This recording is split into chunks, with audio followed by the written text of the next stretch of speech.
حضرت زید نے بتایا کہ بنو توئی۔ چچا نے والدہ کا نام پوچھا تو بتایا کہ سعدی نام ہے۔ چچا نے حضرت زید رضی اللہ تعالی عنہ کو اپنے سینے سے لگا لیا اور کہا کہ حارثہ کے نور نظر، پھر ان کے والد کو بلایا اور کہا کہ اے حارثہ، یہ تمہارا بیٹا دل بند ہے۔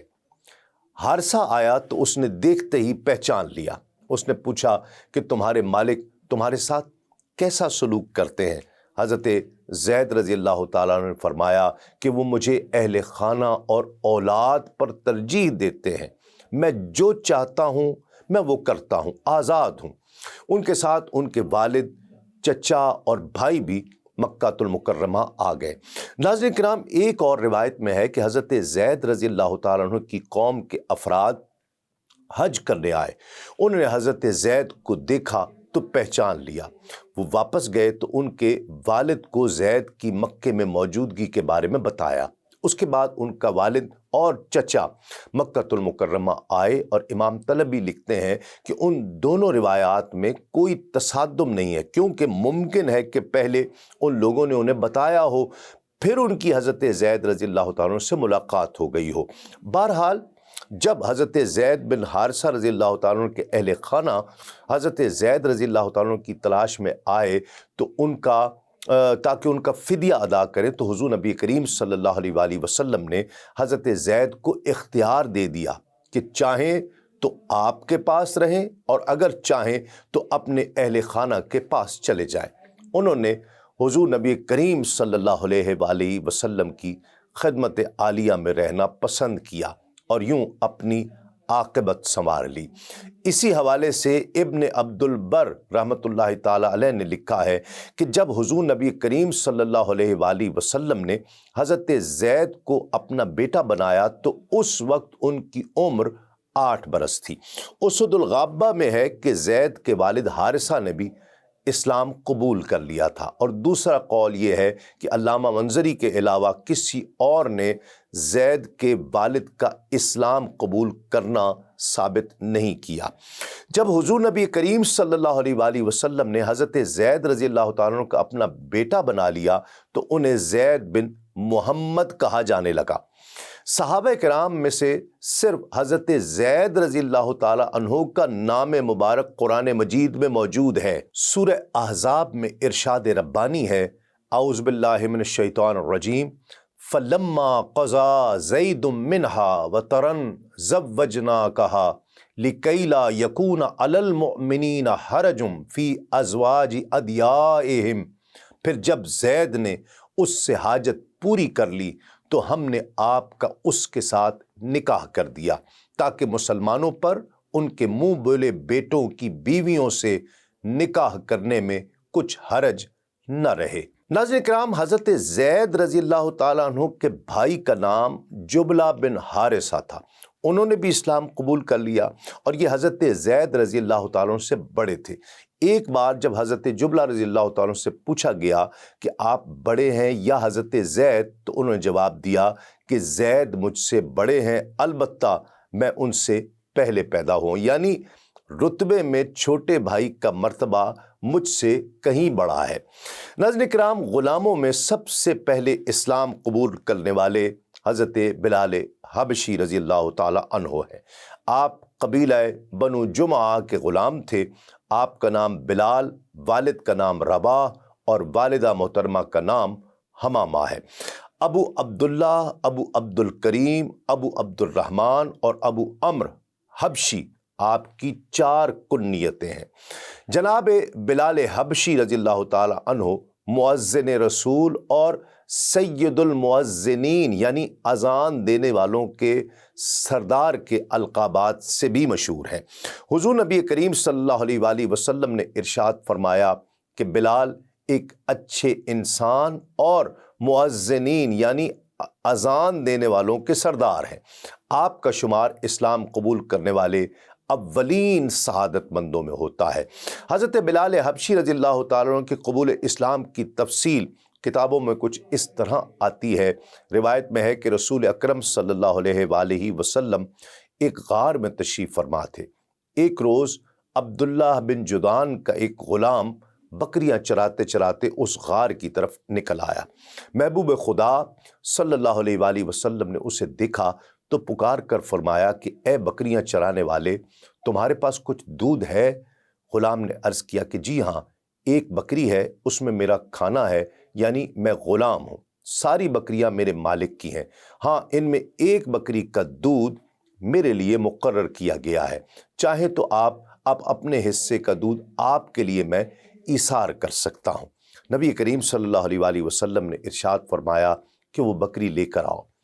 غلام بکری لے کر حاضر ہوا۔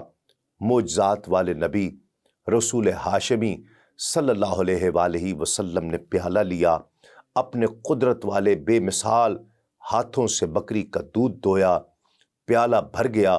آپ صلی اللہ علیہ وآلہ وسلم نے دودھ نوش فرمایا، پھر اور دودھ نکالا، پیالہ بھر کر حضرت ابو بکر صدیق رضی اللہ تعالی عنہ کو عطا فرمایا۔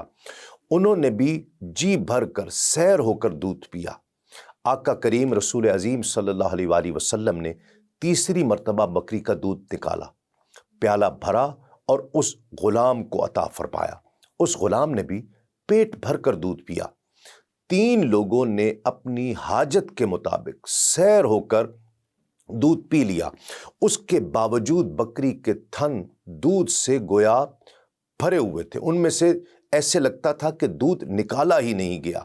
یہ معجزہ دکھانے کے بعد رسول محتشم صلی اللہ علیہ وآلہ وسلم نے فرمایا کہ اے غلام، کیا اسلام قبول کرو گے؟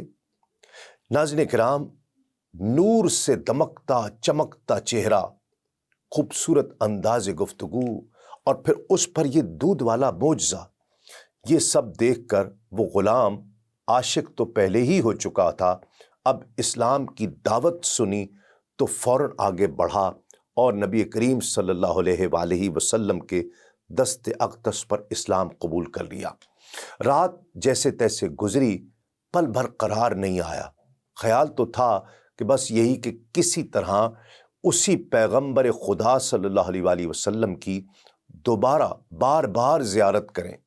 خدا خدا کر کے صبح ہوئی تو دوبارہ بکریاں لیں اور اسی غار کے قریب پہنچ گئے اور محبوب خدا صلی اللہ علیہ وآلہ وسلم کی خدمت میں دودھ پیش کیا، اور اس دوران بلا تکان چہرہ مصطفیٰ صلی اللہ علیہ وآلہ وسلم کی زیارت کرتے رہے، دین کی باتیں سیکھتے رہے۔ پھر شام ہو گئی، گھر واپس آئے، اب پھر اگلی صبح کا انتظار۔ دوسری رات بھی جیسے کٹی سو کٹی، صبح کو پھر حاضر خدمت ہوئے۔ 3 دن تو یوں آرام سے گزر گئے، مگر عشق، اور وہ بھی عشق کے مصطفیٰ، ناظرین کرام، کوئی آسان تو نہیں ہے۔ عشق امتحان لیتا ہے، عشق میں عاشق کی پرکھ کی جاتی ہے۔ اس عظیم عاشق رسول کا بھی اب امتحان کا وقت تھا۔ بہرحال 3 دن تو آرام سے گزرے، محبوب کی خدمت میں حاضری کا سلسلہ رہا، زیارت ہوتی رہی، لیکن ایمان لانے کے چوتھے 2 دن امتحان شروع ہو گیا۔ معاملہ کچھ یوں ہوا کہ مکے کے فرعون یعنی ابو جہل ایک روز عبداللہ بن جدعان یعنی غلام کے مالک کی گلی سے گزرا۔ اس نے بکریوں کو دیکھا تو حیران ہو کر بولا کہ بڑی صحت مند بکریاں ہیں، دودھ بھی کافی اترا ہوا ہے۔ اسے بتایا گیا کہ پہلے تو ایسا نہیں تھا، لیکن 3 دن ہوئے ہیں بکریوں کا دودھ حیرت انگیز طور پر بڑھ گیا ہے۔ ناظرین کرام، روایت کے الفاظ یہ ہیں کہ ابو جہل نے یہ بات سنی تو فوراً بولا کہ میں قسم کھا کر کہتا ہوں، تمہارا غلام جو بکریاں چراتا ہے اسے معلوم ہے کہ محمد صلی اللہ علیہ وآلہ وسلم کہاں ہے۔ مطلب یہ تھا کہ یوں اچانک بکریوں کا دودھ بڑھ جانے کی ایک ہی صورت ہو سکتی ہے، اور وہ یہ کہ یہ بکریاں محمد مصطفیٰ صلی اللہ علیہ وآلہ وسلم کی خدمت میں حاضر ہو چکی ہیں۔ ناظرین کرام، اندازہ کیجئے کہ ابو جہل جیسا بدبخت، اس کو بھی اس بات کا یقین تھا کہ یہ معجزہ اگر کسی ذات سے سرزد ہو سکتا ہے تو وہ ذات محمد مصطفیٰ صلی اللہ علیہ وآلہ وسلم ہے۔ اور ابو جہل کی بدبختی اور ضد اور ہٹ دھرمی دیکھیے کہ اتنا یقین ہونے کے باوجود بھی اس بد انجام نے، بدبخت نے کلمہ نہیں پڑھا اور کفر کی موت مرا۔ خیر، عبداللہ بن جدعان بھی کافر تھا۔ ابو جہل کی باتوں میں آ کر اس نے عاشق رسول غلام کو غار کے قریب بکریاں لے جانے سے منع کر دیا۔ حضرت بلال حبشی غلام تھے، آقا کی بات نہ مانتے تو کیا کرتے؟ نہ چاہتے ہوئے بدل ناخواستہ بات ماننا پڑی۔ اب شفیق و مہربان آقا نبی کریم صلی اللہ علیہ وآلہ وسلم سے جدائی شروع ہوتی ہے۔ صرف یہی نہیں بلکہ امتحان کے دن بھی شروع ہو گئے۔ ایک دن یہ عاشق رسول حرم پاک میں گئے، وہاں چند کافر بھی موجود تھے، مگر ان کی نگاہ نہ پڑی۔ یہ سمجھے کہ میں اکیلا ہی ہوں۔ وہاں کافروں کے جھوٹے خدا رکھے تھے، انہیں دیکھ کر جذبہ ایمانی جوش میں آیا اور جھوٹے خداؤں پر تھوک پھینک دیا۔ نامراد ہے جو تمہاری عبادت کرتا ہے۔ یہ سمجھ رہے تھے کہ میں وہاں اکیلا ہوں، لیکن جب کافروں کو دیکھا تو جلدی جلدی وہاں سے چلے گئے۔ کافر سارا معاملہ دیکھ چکے تھے، وہ بھی پیچھے آئے۔ عبداللہ بن جدعان کے گھر پہنچے اور اسے سارا ماجرا بتایا تو اس بدبخت کافر نے اپنے غلام کا ہاتھ ابو جہل اور امیہ بن خلف کے ہاتھ میں دیا اور بولا، آج سے یہ تمہارا ہے، اس کے ساتھ جو چاہے کرو۔ ابو نعیم اصفہانی لکھتے ہیں کہ آپ اسلام میں سچے اور پاکیزہ دل والے تھے۔ دوپہر کے وقت جب گرمی خوب زور پکڑتی تو امیہ بن خلف آپ کو باہر لا کر کمر کے بل مکے کے ریتلے میدان میں لٹا دیا کرتا، پھر بڑا پتھر لانے کا حکم دیتا اور آپ کے سینے پر رکھ دیا جاتا تاکہ وہ گرمی سے بچنے کے لیے ہل بھی نہ سکیں۔ لیکن اگر آپ اس سخت مصیبت میں بھی ہوتے تو اس کے باوجود احد احد یعنی اللہ ایک ہے، اللہ ایک ہے کی صدا لگایا کرتے۔ حضرت عمرو بن عاص رضی اللہ تعالیٰ عنہ فرماتے ہیں کہ ایک روز میں حضرت بلال حبشی رضی اللہ تعالیٰ عنہ کے پاس سے گزرا تو آپ کو تپتی ہوئی زمین پر لٹا کر سزا دی جا رہی تھی۔ گرمی کی شدت اتنی تھی کہ اگر اس زمین پر گوشت کا ٹکڑا بھی رکھ دیا جاتا تو وہ بھی پک جاتا۔ ناظرین کرام، حضرت عروہ بن زبیر رضی اللہ تعالیٰ عنہ اپنے والد سے روایت کرتے ہیں کہ ایک دن ورقہ بن نوفل کا گزر حضرت بلال حبشی رضی اللہ تعالیٰ عنہ کے پاس سے ہوا، جب کہ انہیں تشدد کا نشانہ بنایا جا رہا تھا، اور اسی حالت میں بھی آپ احد احد کی صدائیں لگا رہے تھے۔ ورقہ بن نوفل نے دیکھا تو اس کی ہمت بدلاتے ہوئے کہا کہ اے بلال، اللہ پاک ہی کا نام لیے جاؤ، اللہ اللہ کہے جاؤ۔ پھر امیہ بن خلف جو حضرت بلال حبشی رضی اللہ تعالیٰ عنہ کو مار رہا تھا، اس کی طرف متوجہ ہو کر کہا کہ اللہ کی قسم، اگر تم انہیں اس بات پر شہید کر دو گے تو میں رحمت و برکت پانے کے لیے ان کا مزار بناؤں گا۔ ناظرین کرام، ایک دن حضرت ابو بکر صدیق رضی اللہ تعالیٰ عنہ کا گزر بھی حضرت بلال حبشی رضی اللہ تعالیٰ عنہ کے پاس سے ہوا، اور وہ لوگ حضرت بلال حبشی رضی اللہ تعالیٰ عنہ کے ساتھ وہی برتاؤ کر رہے تھے، تشدد کر رہے، تکالیف پہنچا رہے تھے۔ تو حضرت ابو بکر صدیق رضی اللہ تعالیٰ عنہ نے امیہ بن خلف سے فرمایا کہ کیا اس بیچارے کے معاملے میں تو اللہ سے ڈرتا نہیں ہے؟ کب تک اسے تکلیف دیتا رہے گا؟ امیہ کہتا ہے کہ آپ نے اسے بگاڑا ہے، آپ کو کوئی مسئلہ ہے تو اسے اس تکلیف سے بچا لے جو آپ دیکھ رہے ہیں۔ تو ابو بکر صدیق رضی اللہ تعالیٰ نے فرمایا کہ میرے پاس بلال سے زیادہ تندرست اور طاقتور غلام ہے، تم ایک کام کرو، بلال مجھے دے دو اور وہ غلام تم لے لو۔ کہنے لگا کہ منظور ہے۔ تو حضرت ابو بکر صدیق رضی اللہ تعالیٰ عنہ نے امیہ کو اپنا غلام دے کر حضرت بلال حبشی رضی اللہ تعالیٰ عنہ کو لے لیا اور انہیں آزاد کرا دیا۔ ناظرین کرام، اس موقع پر حضرت بلال حبشی کی عظمت و فضیلت کا یہ ذکر بھی ضروری سمجھتے ہیں کہ مشکات المصابیح میں ہے کہ معراج شریف کی رات نبی کریم خاتم النبیین صلی اللہ علیہ وآلہ وسلم نے جنت میں کسی کے قدموں کی آہٹ سنی، جس کے بارے میں آپ کو بتایا گیا کہ یہ حضرت بلال حبشی کے قدموں کی آواز ہے۔ سبحان اللہ۔ اسی طرح جب حضرت بلال حبشی رضی اللہ تعالیٰ عنہ پر مرض وصال میں روح نکلنے کا عالم طاری ہوا تو ان کی زوجہ نے بے قرار ہو کر یہ کہا کہ ہائے رے مصیبت، تو حضرت بلال رضی اللہ تعالیٰ نے آنکھیں کھول دیں اور تڑپ کر فرمایا واہ رے میری خوشی۔ آخری کلمات جو آپ کی زبان اقدس سے نکلے وہ یہ تھے کہ کل ہم اپنے دوستوں یعنی محمد مصطفیٰ صلی اللہ علیہ وآلہ وسلم اور آپ صلی اللہ علیہ وآلہ وسلم کے تمام صحابہ سے ملاقات کریں گے، وہ وقت قریب آ گیا ہے۔ حضرت بلال حبشی قبول اسلام کے بعد قریش کے لیے دعا کیا کرتے تھے۔ اس ضمن میں حضرت عروہ بن زبیر رضی اللہ تعالیٰ عنہ فرماتے ہیں کہ قبیلہ بنو نجار کی ایک صحابیہ رضی اللہ تعالیٰ عنہ نے فرمایا کہ مسجد نبوی شریف کے گرد میرا ہی گھر سب سے اونچا تھا اور اسی پر حضرت بلال حبشی فجر کی اذان دیا کرتے تھے۔ وہ رات کے آخری حصے میں آ کر مکان کی چھت پر بیٹھ جایا کرتے اور فجر طلوع ہونے کا انتظار کیا کرتے۔ جب اسے دیکھتے تو انگڑائی لیتے اور یہ دعا مانگتے کہ اے اللہ پاک، میں تیری حمد اور قریش کے معاملے میں تیری مدد طلب کرتا ہوں کہ وہ تیرے دین کو قائم کریں۔ اس کے بعد اذان کہا کرتے۔ وہ صحابیہ فرماتی ہیں کہ خدا کی قسم میری معلومات میں ایک رات بھی ایسی نہیں کہ انہوں نے یہ دعا نہ مانگی ہو۔ آپ رضی اللہ تعالیٰ عنہ کا وصال پھر 20 سن ہجری میں ہوا۔ ناظرین کرام، اب ہم حضرت ابو بکر صدیق رضی اللہ تعالیٰ عنہ کی مسائی جمیلہ سے حلقہ بگوش اسلام ہونے والی ہستیوں کا تذکرہ کرتے ہیں۔ جب حضرت ابو بکر صدیق رضی اللہ تعالیٰ نے اسلام قبول کر لیا تو دیگر افراد کو بھی اسلام کے چشمہ صافی کی طرف دعوت دینے لگے۔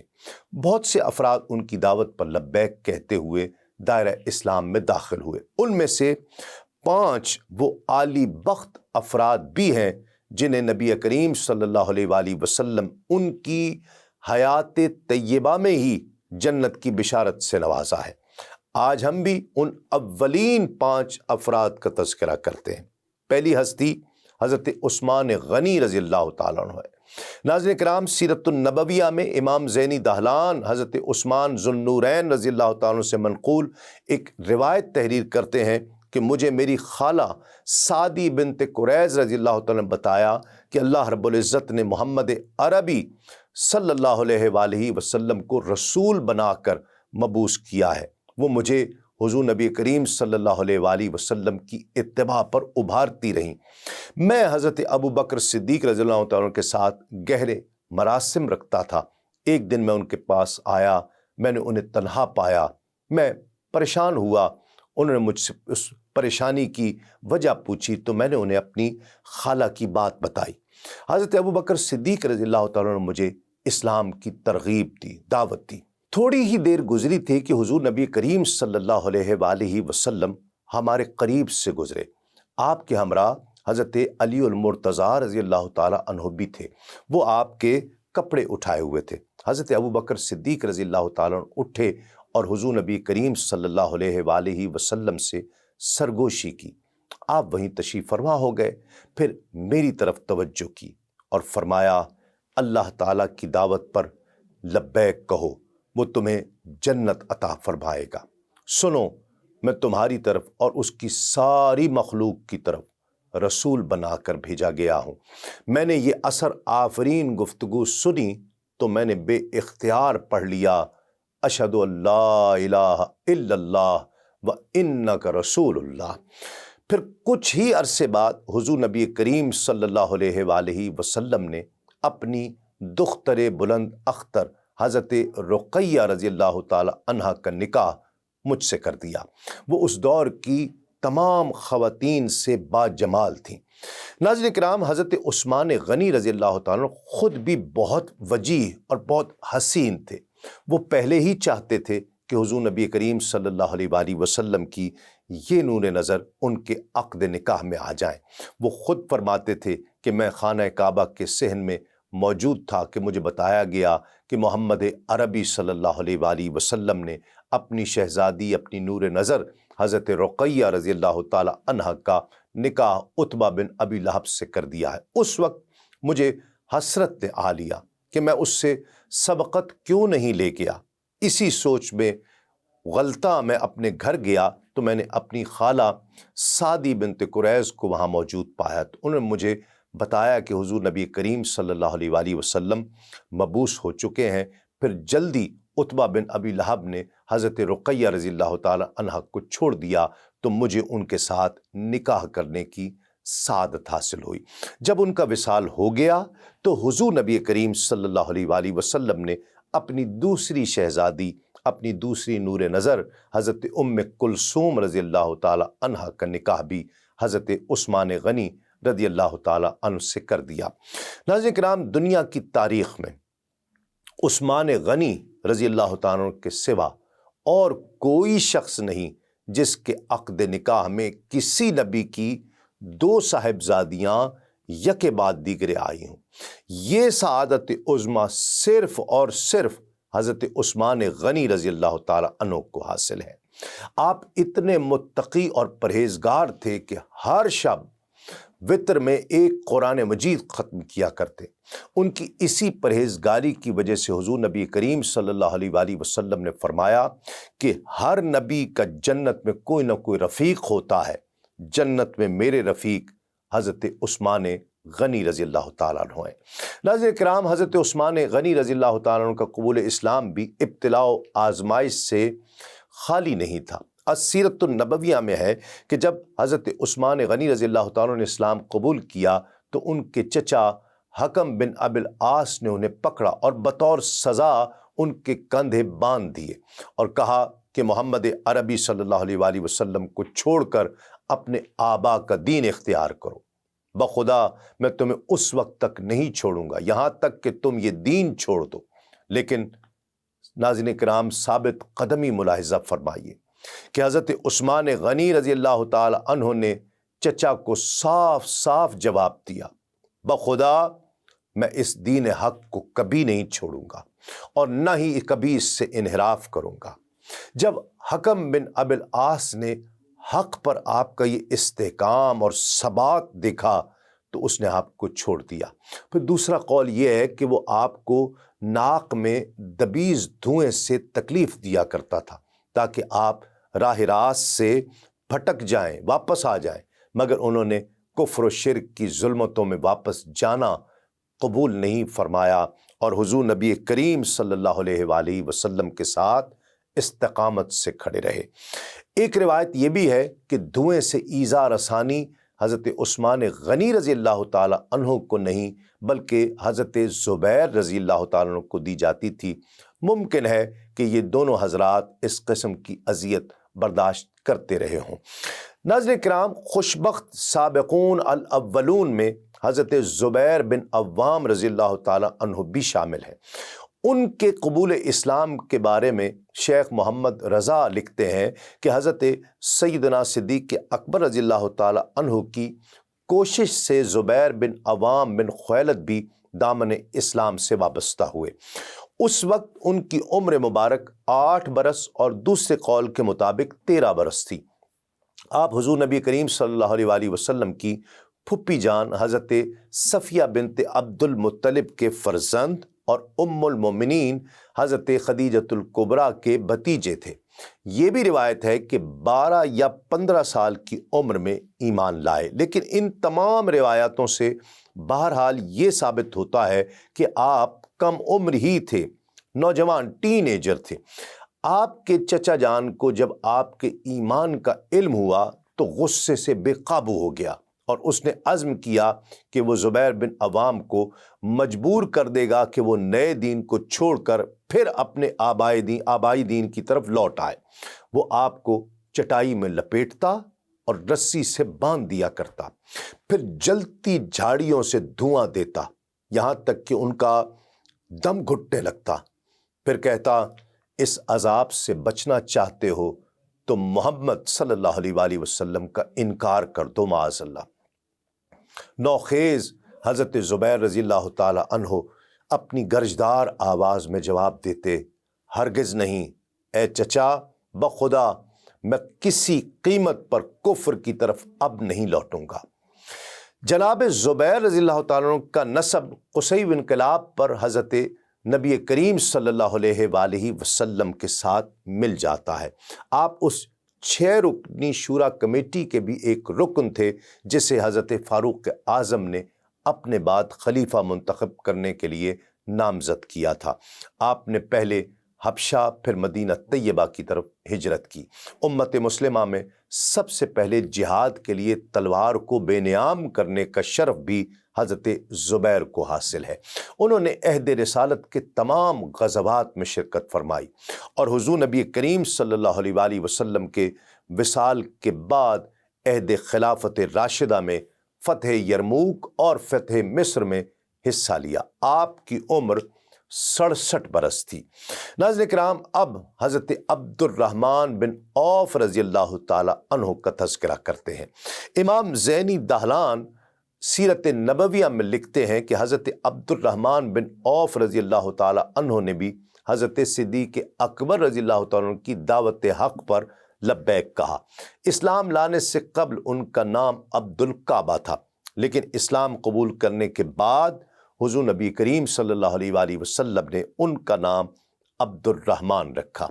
یہ فرماتے ہیں کہ امیہ بن خلف میرا دوست تھا۔ اس نے ایک روز مجھے کہا کہ کیا تو نے وہ نام چھوڑ دیا ہے جو تیرے والدین نے رکھا تھا؟ میں نے کہا کہ ہاں، چھوڑ دیا ہے۔ اس نے کہا کہ میں کسی رحمان کو تو نہیں جانتا، لیکن میں تجھے عبد الالہ کہہ کر پکاروں گا، لہٰذا وہ مجھے اسی نام سے پکارا کرتا تھا۔ حضرت عبد الرحمن بن عوف رضی اللہ تعالیٰ اپنے اسلام لانے کا واقعہ خود بیان فرماتے ہیں کہ میں نے کئی بار یمن کی طرف سفر کیا۔ میں جب بھی وہاں جایا کرتا تو ایک جاننے والے اسکلان بن اواکن کے یہاں مقیم ہوا کرتا۔ وہ مجھ سے پوچھتا کہ کیا تم میں کسی ایسے شخص کا ظہور ہو چکا ہے جس کا ذکر بلند ہوا ہو؟ کیا کسی شخص نے تمہارے دین کی مخالفت کی ہے؟ تو میں کہتا کہ نہیں، ابھی تک ایسا نہیں ہوا، یہاں تک کہ وہ سال آ گیا جس میں حضور نبی کریم صلی اللہ علیہ وآلہ وسلم نے اعلان نبوت فرمایا۔ مجھے حضور نبی کریم صلی اللہ علیہ وآلہ وسلم کی بعثت مبارکہ کا علم نہیں تھا۔ میں ان دنوں میں یمن گیا ہوا تھا اور اسی شخص کے ہاں ٹھہرا ہوا تھا۔ اس آدمی نے مجھے دوبارہ پوچھا اور پھر ایک خط میرے حوالے کیا۔ جب میں مکہ مکرمہ میں واپس آیا تو میں حضرت ابو بکر صدیق رضی اللہ تعالیٰ عنہ سے ملا اور انہوں نے یہ بات بتائی۔ انہوں نے فرمایا کہ سنو، محمد مصطفیٰ صلی اللہ علیہ وآلہ وسلم کو اللہ رب العزت نے مبعوث کیا ہے۔ جب میں حضرت خدیجۃ الکبریٰ رضی اللہ تعالیٰ عنہا کے کاشان اقدس میں پہنچا تو حضور نبی کریم صلی اللہ علیہ وآلہ وسلم مجھے دیکھ کر مسکرائے اور فرمایا، میں ایک خلیق چہرہ دیکھ رہا ہوں، مجھے اس کے لیے بھلائی کی امید ہے۔ پھر حضور نبی کریم صلی اللہ علیہ وآلہ وسلم مجھ سے مخاطب ہوئے اور پوچھا، تمہارے پاس کیا ہے؟ میں نے عرض کی کہ امانت ہے۔ آپ صلی اللہ علیہ وآلہ وسلم نے فرمایا، ایک بھیجنے والے نے تمہیں ایک خط کے ساتھ بھیجا ہے، وہ مجھے دو۔ میں نے سارا واقعہ گوش گزار کر دیا اور اسلام کی نعمت کبریٰ حاصل کر لی۔ حضور نبی کریم صلی اللہ علیہ وآلہ وسلم نے خوش ہو کر فرمایا، حمیر کا بھائی مجھ پر ایمان لایا، اس نے میری تصدیق کی۔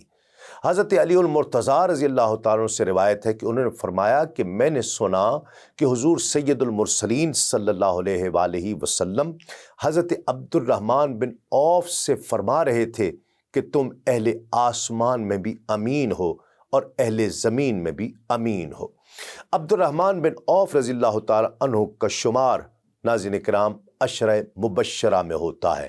انہیں صادق، صالح، پاک باز ناموں کے ساتھ یاد کیا جاتا تھا۔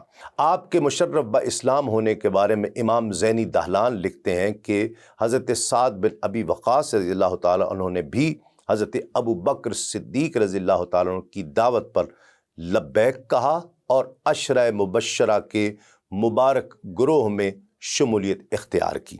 روایت میں آتا ہے کہ ایک روز حضرت سیدنا صدیق اکبر رضی اللہ تعالیٰ عنہ نے ان سے ملاقات کی اور اسلام کی دعوت دی۔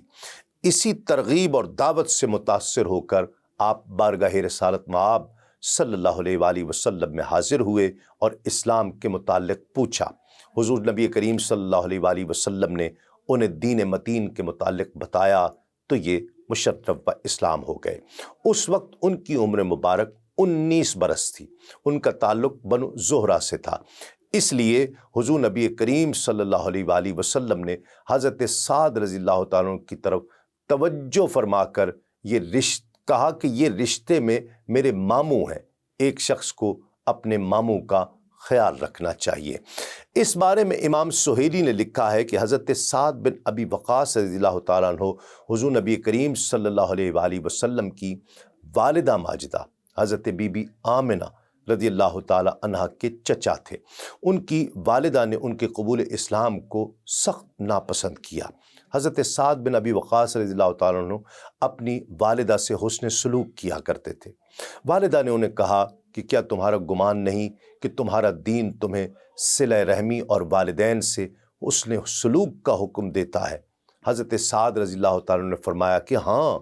والدہ نے کہا کہ اللہ کی قسم میں نہیں کھاؤں گی، نہ پیوں گی، کچھ نہیں کھاؤں گی، یہاں تک کہ تم اس دین کے ساتھ کفر کرو جسے محمد عربی صلی اللہ علیہ وآلہ وسلم لے کر آئے ہیں، اور بتوں کو سجدہ کرو۔ اس قسم کے دوران لوگ ان کی والدہ ماجدہ کا منہ کھولتے تھے اور اس میں کھانا اور پانی ڈال دیا کرتے تھے، مگر حضرت سعد رضی اللہ تعالیٰ عنہ کی اللہ سے محبت ماں سے محبت پر غالب آ گئی اور انہوں نے ان کی بات ماننے سے انکار کر دیا۔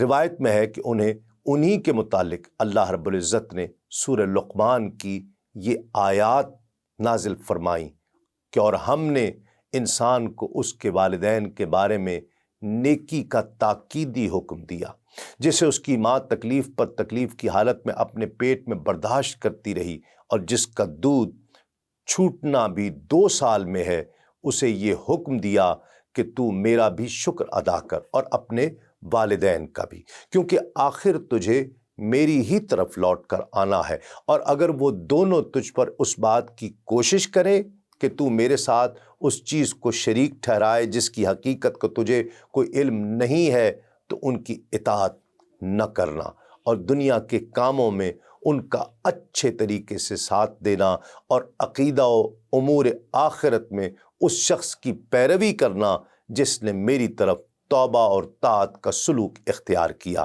پھر میری ہی طرف تمہیں پلٹ کر آنا ہے تو میں تمہیں ان کاموں سے باخبر کر دوں گا جو تم کرتے رہے تھے۔ ناظرین کرام، ایک اور روایت میں ہے کہ حضرت سعد بن ابی وقاص رضی اللہ تعالیٰ عنہ کی والدہ نے اپنی بات منوانے کے لیے 1 دن اور 1 رات تک کچھ نہیں کھایا۔ نقاہت سے اس کی کمر ٹیڑھی ہو گئی۔ دوسرا دن بھی گزر گیا، اس نے کچھ نہیں کھایا پیا۔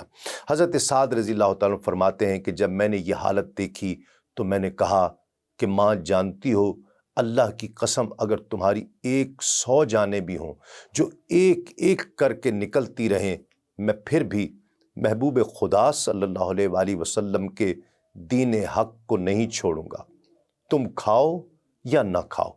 جب ماں نے بیٹے کی یہ ثابت قدمی دیکھی تو اس نے پھر پسپائی اختیار کر لی اور کھانا کھا لیا۔ اسباب للبلازری میں حضرت سعد رضی اللہ تعالیٰ عنہ سے روایت ہے کہ انہوں نے فرمایا کہ میری ماں کو خبر ہو گئی کہ میں نے نماز عصر پڑھی ہے۔ میں اس کے پاس آیا تو وہ میری گوشمالی کے لیے غضبناک حالت میں دروازے پر کھڑی ہوئی تھی۔ وہ بآواز بلند چلائی کہ میرے یا اس کے قبیلے میں سے کوئی ایسا مددگار ہے جو سعد کے خلاف میری مدد کرے کہ میں اسے قید کر دوں اور پھر کمرے کا دروازہ بند کر دوں یہاں تک کہ یہ مر جائے یا اس نئے دین کو چھوڑ دے۔ یہ سن کر میں واپس آ گیا اور کہا میں تمہارے قریب تک اب نہیں آؤں گا، نہ تمہارے گھر کے پاس آؤں گا۔ میں نے اسی وقت ہجرت کا ارادہ کر لیا۔ پھر ماں نے میری طرف یہ پیغام بھیجا کہ بیٹا اپنے گھر واپس آ جاؤ، ہمیں چھوڑ کر غیر لوگوں کے مہمان نہ بنو اور نہ ہماری شرمساری کا باعث بنو۔ والدہ کے نرمی برتنے پر میں اپنے گھر واپس آیا، لیکن والدہ کی کیفیت اتار چڑھاؤ کا ہی شکار رہی۔ کبھی شفقت مادرانہ سے مغلوب ہو کر مجھے خوش ہو کر ملتی اور کبھی اذیت دیا کرتی۔ وہ میرے بھائی عامر کو آر دلاتی اور کہتی کہ یہ مرد پاک باز اپنا دین ترک نہیں کرے گا، نہ ہی ہماری پیروی کرے گا۔ جب عامر نے بھی اسلام قبول کر لیا تو انہوں نے اسے بھی بہت سی اذیتیں دی، یہاں تک کہ عامر بن ابی وقاص نے حبشہ کی طرف ہجرت کی۔ ایک دن میں گھر آیا، لوگ میری ماں اور میرے بھائی عامر کے ارد گرد جمع تھے۔ میں نے پوچھا کہ کیا ہوا ہے؟ لوگوں نے مجھے بتایا کہ تمہاری ماں ہے جس نے عامر کو پکڑ رکھا ہے، یہ رب تعالیٰ سے عہد کر رہی ہے کہ بطور احتجاج نہ وہ کھجور کے سائے میں بیٹھے گی، نہ ہی کھائے گی نہ پیے گی، یہاں تک کہ یہ یعنی بیٹا عامر اپنے نئے دین کو ترک نہ کر دے۔ میں نے اسے کہا کہ بخدا اے ماں، تم سایہ حاصل کرو، نہ کھاؤ نہ پیو یہاں تک کہ جہنم تمہارا ٹھکانہ بن جائے۔ یعنی سعد بن ابی وقاص نے اپنے بھائی کا ساتھ دیا اور ماں کی بات کو مسترد کر دیا۔ ناظرین کرام، اسی طرح ایک اور مبارک اور مقدس ہستی حضرت طلحہ بن عبید اللہ التمیمی رضی اللہ تعالی عنہ ہیں۔ امام زینی دہلان لکھتے ہیں کہ حضرت طلحہ کا شمار بھی عشرہ مبشرہ میں ہوتا ہے۔ ایک مرتبہ کا ذکر ہے کہ سیدنا صدیق اکبر رضی اللہ تعالیٰ عنہ نے ان سے ملاقات کی اور اسلام کی دعوت دی۔ جب انہوں نے دعوت پر لبیک کہا تو یہ انہیں لے کر بارگاہ رسالت مآب صلی اللہ علیہ وآلہ وسلم میں حاضر ہو گئے۔ امام زینی دہلان فرماتے ہیں کہ اسلام لانے کے حوالے سے حضرت طلحہ کی داستان انتہائی عجیب ہے۔ انہوں نے خود اس بارے میں فرمایا کہ ایک بار میں بصرہ کے بازار میں گیا جہاں ایک راہب اپنے گرجے میں رہا کرتا تھا۔ ہمارا قافلہ وہاں پہنچا تو اس نے پوچھا کہ کیا اس قافلے میں اہل حرم میں سے بھی کوئی ہے؟ میں نے کہا کہ ہاں، میں اہل حرم میں سے ہوں۔ اس نے پوچھا کہ کیا احمد مجتبیٰ صلی اللہ علیہ وآلہ وسلم کا ظہور ہو چکا ہے؟ میں نے پوچھا کہ کون احمد؟ راہب نے کہا کہ عبداللہ بن عبد المطلب کے بیٹے، میرے علم کے مطابق اسی ماہ ان کا ظہور ہوگا۔ وہ خدا کے آخری نبی ہوں گے، ان کا ظہور حرم سے ہوگا اور ایک دن وہ کھجوروں والی سرزمین یعنی مدینہ منورہ کی طرف ہجرت کریں گے۔ میرا مشورہ ہے کہ ان پر ایمان لانے میں کوئی اور تم سے سبقت نہ لے جائے، یعنی فوراً کلمہ توحید پڑھو۔ حضرت طلحہ فرماتے ہیں کہ میرے دل میں مسیحی عالم کی یہ بات جاگزیں ہو گئی اور میں جلدی جلدی عازم سفر ہوا اور مکہ مکرمہ پہنچا۔ وہاں پہنچ کر میں نے پوچھا کہ کوئی نیا واقعہ رونما ہوا ہے؟ لوگوں نے مجھے بتایا کہ ہاں، محمد بن عبداللہ الامین صلی اللہ علیہ وآلہ وسلم لوگوں کو رب تعالیٰ کی طرف بلا رہے ہیں، اور ابو بکر صدیق رضی اللہ تعالیٰ عنہ نے ان کی اتباع بھی کر لی ہے۔ کہتے ہیں کہ میں باہر نکلا، سیدنا ابو بکر صدیق رضی اللہ تعالیٰ عنہ کے پاس آیا، انہیں راہب کی ساری بات بتا دی۔ حضرت ابو بکر صدیق رضی اللہ تعالیٰ عنہ بارگاہ رسالت مآب صلی اللہ علیہ وآلہ وسلم میں حاضر ہوئے اور سارا قصہ عرض کیا، جسے سن کر آپ صلی اللہ علیہ وآلہ وسلم بہت مسرور ہوئے اور کہتے ہیں حضرت طلحہ کہ میں نے اسلام قبول کر لیا۔ ناظرین کرام، بات ابھی ختم نہیں ہوئی۔ جب حضرت صدیق اکبر رضی اللہ تعالیٰ عنہ اور حضرت طلحہ بن عبید اللہ رضی اللہ تعالیٰ عنہ نے اسلام قبول کر لیا تو نوفل بن عدویہ نے انہیں پکڑا۔ اسے قریش کا شیر کہا جاتا تھا، یعنی نہایت بہادر تھا وہ شخص، اور انہیں ایک رسی میں باندھ دیا تاکہ یہ اپنے دین حق سے برگشتہ ہو جائیں۔ بنو تیم نے بھی اسے اس گستاخی سے منع نہیں کیا، اسی لیے ان دونوں حضرات کو القرینین یعنی ایک ہی رسی میں باندھے جانے والا بھی کہا جاتا تھا۔ حضور نبی کریم صلی اللہ علیہ وآلہ وسلم یہ دعا مانگا کرتے تھے کہ مولا ہمیں ابن عدویہ کے شر سے بچا۔ ناظرین کرام، اب وہ دور آ گیا کہ اسلام کا پیغام حق تیزی سے پھیلنے لگا اور خواتین و حضرات جوق در جوق دین اسلام میں داخل ہونے لگے۔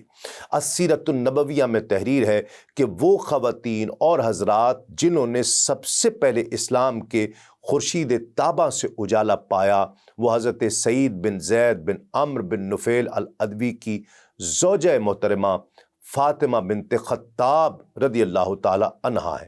یہ دوسری عظیم خاتون تھیں جنہوں نے اسلام قبول کیا۔ وہ تیسری خاتون جنہوں نے نور اسلام پایا وہ حضرت ام فضل لبابہ بنت حارث رضی اللہ تعالی عنہا تھی۔ یہ حضرت عباس رضی اللہ تعالیٰ عنہ کی زوجہ محترمہ یعنی حضور نبی کریم صلی اللہ علیہ وآلہ وسلم کی چچی تھی۔ حضرت اسماء بنت ابی بکر رضی اللہ تعالیٰ عنہ کو شمار بھی ناظرین کرام انہی خواتین میں ہوتا ہے جنہوں نے سب سے پہلے افراد میں دعوت حق پر لبیک کہا۔ حضرت عبیدہ بن حارث رضی اللہ تعالیٰ عنہ کی شمار بھی سابقون الاولون میں ہوتا ہے۔ انہوں نے غزوہ بدر میں جام شہادت نوش کیا۔ اسی طرح حضرت ام سلمہ رضی اللہ تعالیٰ عنہا نے بھی نور اسلام سے اپنا سینہ منور کیا۔ یہ ابو سلمہ رضی اللہ تعالیٰ عنہ کے شوہر نامدار تھے۔ ان کی وفات کے بعد وہ حضور نبی کریم صلی اللہ علیہ وآلہ وسلم کے عقد نکاح میں بھی آئیں۔ اس وقت 9 افراد دائر اسلام میں داخل ہو چکے تھے، اور ایک اور روایت کے مطابق ان کے اسلام قبول کرنے سے پہلے 10 افراد پیغام ہدایت قبول کر چکے تھے۔ ان بلند اقبال ہستیوں میں حضرت عثمان بن مظعون، ان کے برادر محترم قدامہ، حضرت عبداللہ اور حضرت ارقم بن ابی ارقم رضی اللہ تعالی عنہم حلقہ بگوش اسلام ہو چکے تھے۔ ناظرین کرام، الرحیق المختوم میں ہے کہ یہ بالکل فطری بات ہے کہ رسول اللہ صلی اللہ علیہ وآلہ وسلم سب سے پہلے ان لوگوں کے سامنے اسلام پیش کرتے جن سے آپ صلی اللہ علیہ وآلہ وسلم کا سب سے گہرا ربط اور تعلق تھا، یعنی اپنے گھر کے لوگوں اور دوستوں سے۔ آپ صلی اللہ علیہ وآلہ وسلم نے سب سے پہلے انہی کو دعوت دی۔ اس طرح آپ صلی اللہ علیہ وآلہ وسلم نے ابتدا میں اپنی جان پہچان کے ان لوگوں کو حق کی طرف بلایا جن کے چہروں پر آپ صلی اللہ علیہ وآلہ وسلم بھلائی اور ایمان کے آثار دیکھ چکے تھے، اور یہ جان چکے تھے کہ وہ حق اور خیر کو پسند کریں گے اور آپ کے صدق اور اصلاح سے واقف ہیں۔ پھر آپ صلی اللہ علیہ وآلہ وسلم نے جنہیں اسلام کی دعوت دی ان میں سے ایک ایسی جماعت نے جسے کبھی رسول اللہ صلی اللہ علیہ وآلہ وسلم کی عظمت، جلالت نفس اور سچائی پر شبہ نہیں گزرا تھا، ان سب نے یہ دعوت قبول کر لی۔ ناظرین کرام، یہ اسلام کی تاریخ میں سابقین الاولین کے وصف سے مشہور ہوئے۔ یہ لوگ چھپ چھپ کر مسلمان ہوئے تھے، اور رسول اللہ صلی اللہ علیہ وآلہ وسلم بھی چھپ چھپا کر ہی ان کی رہنمائی اور دینی تعلیم کے لیے ان کے ساتھ جمع ہوا کرتے تھے، کیونکہ تبلیغ کا کام ابھی تک انفرادی طور پر پس پردہ ہو رہا تھا۔ ادھر سورہ مدثر کی ابتدائی آیات کے بعد وحی کی آمد پورے تسلسل اور تیزی کے ساتھ جاری تھی۔ اس دور میں چھوٹی چھوٹی آیتیں نازل ہو رہی تھیں۔ ان آیات کا خاتمہ یکساں قسم کے بڑے پرکشش الفاظ پر ہوتا تھا، اور ان میں بڑی سکون بخش اور جاذب قلب نغمگی ہوا کرتی تھی جو اس پرسکون اور رقت انگیز فضا کے عین مطابق ہوا کرتی۔ پھر ان آیات میں تزکیہ نفس کی خوبیاں اور آلائش دنیا میں لت پت ہونے کی برائیاں بیان کی جاتی تھیں، اور جنت اور دوزخ کا نقشہ اس طرح کھینچا جایا کرتا تھا کہ گویا وہ آنکھوں کے سامنے ہے۔ یہ آیات مبارکہ اہل ایمان کو اس وقت کے انسانی معاشرے سے بالکل الگ ایک دوسری ہی فضا کی سیر کرایا کرتی تھیں۔ ناظرین کرام، مختلف واقعات سے ظاہر ہے کہ اس مرحلے پر تبلیغ کا کام اگرچہ انفرادی طور پر چھپ کر کیا جا رہا تھا، لیکن قریش کو اس کی سنگن لگ چکی تھی، البتہ انہوں نے اسے قابل توجہ نہیں سمجھا۔ امام غزالی رحمۃ اللہ تعالیٰ علیہ لکھتے ہیں کہ یہ خبریں قریش کو پہنچ چکی تھیں، لیکن قریش نے انہیں اہمیت نہیں دی۔ غالباً انہوں نے محمد صلی اللہ علیہ وآلہ وسلم کو بھی اسی طرح کا کوئی دینی آدمی سمجھا جو الوہیت اور حقوق الوہیت کے موضوع پر گفتگو کرتے ہیں، جیسے کہ امیہ بن ابی صلت ہے، قس بن ساعدہ اور زید بن عمر بن نفیل وغیرہ نے کیا تھا۔ البتہ قریش نے آپ صلی اللہ علیہ وآلہ وسلم کی خبر کے پھیلاؤ اور اثر کے بڑھاؤ سے کچھ اندیشے ضرور محسوس کر لیے تھے، اور ان کی نگاہیں رفتار زمانہ کے ساتھ آپ صلی اللہ علیہ وآلہ وسلم کے انجام اور آپ صلی اللہ علیہ وآلہ وسلم کی تبلیغ پر رہنے لگی تھیں۔ ناظرین کرام، دین حق کا پیغام پھیلانا آسان نہیں تھا۔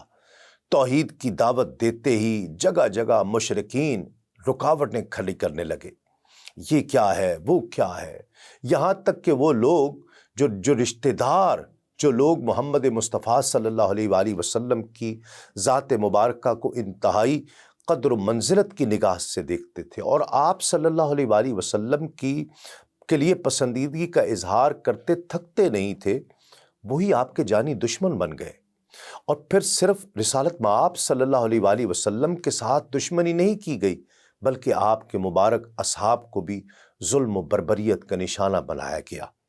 ناظرین کرام، آج ہم نے آپ صلی اللہ علیہ وآلہ وسلم کے کچھ اولین جانثاروں کا تذکرہ کیا اور ساتھ ساتھ اہل مکہ بلکہ قریبی رشتہ داروں کی بدسلوکی کا بھی تذکرہ کیا۔